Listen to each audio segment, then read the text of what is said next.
Hello. তো আজকে আমার বাবার বার্থডে, 2nd জুন। আমি রেডি হব এবং বাড়ি যাওয়ার আগে দুটো জিনিস করতে হবে। এক, বাবার জন্য একটা গিফট কিনতে হবে, আর দুই, বাবার জন্য একটা কেক কিনতে হবে। তো চলো কিছু ছোটোখাটো শপিংয়ের জন্য তোমরা সাথে থেকো, পুরো দিনের ব্লগটা আজকে শেয়ার করবো। সো আমি রেডি হয়ে গেছি, চলো আমার সাথে। যেমন কথা তেমন কাজ, বেরিয়ে পড়লাম অটো করে মিয়ামরের উদ্দেশ্যে। মিয়ামরে যাওয়ার আগে যদিও আমাদের জামা কেনা কমপ্লিট হয়ে গেছিলো, যেটা তোমাদের দেখানো হয়নি। তো ওখানে গিয়ে একটা সুন্দর ম্যাঙ্গো ফ্লেভারের কেক নিয়ে নিয়েছিলাম।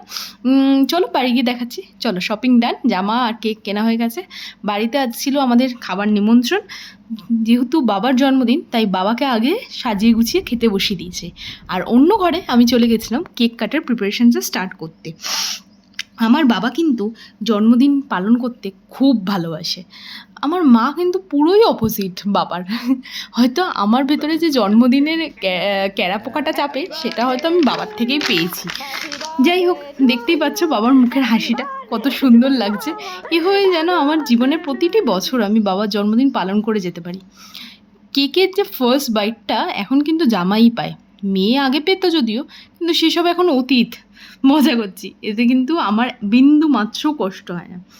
আর এই যে এই মানুষটার কাছ থেকে আমি শিখেছি কিভাবে খুব অল্প কিছু পেয়েই জীবনে খুশি থাকা যায়। এই মানুষটাকে ছাড়া কিন্তু আমাদের বাড়ি পুরো অসম্পূর্ণ। সবাইকে হাসাতে কিন্তু এই মানুষটার অবদান অনস্বীকার্য।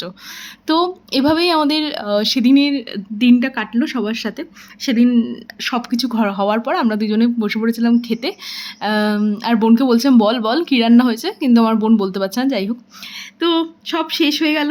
আমরাও বাড়ির দিকে রওনা দিলাম আর রেখে গেলাম কিছু স্মৃতি। এই স্মৃতি যেন প্রতি বছর বছর আমাদের খাতায় যুক্ত হয়।